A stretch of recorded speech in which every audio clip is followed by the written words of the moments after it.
At bago ko po tapusin ang video na ito, ay mag-iiwan po ako ng kasabihan na pwede po nating kapulutan ng aral. Sabi po ni Jim Rohn, stand guard at the door of your mind. Every day, stand guard at the door of your mind. Our mind is like a garden.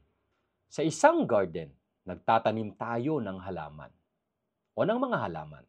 Sa garden din na yan, pwedeng tumubo din ang mga damo na maaaring makasagabal sa paglaki o paglago ng mga halaman na naitanim natin. Ang ating mind ay ganun din. Nag-i-input tayo ng mga positive thoughts sa ating mind daily.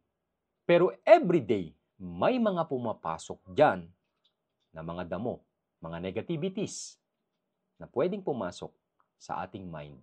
Pwedeng manggaling sa mga tao sa paligid mo o pwedeng sa mga news na napanood mo or sa social media na mga nabasa mo. At kung hindi tayo magiging aware, ay maaaring maapektuhan tayo ng mga negativities na ito. Kaya naman, kailangan mong bigyan ng pansin ang mga ito at putulin ang mga damo. Umiwas ka sa mga negative sa buhay mo.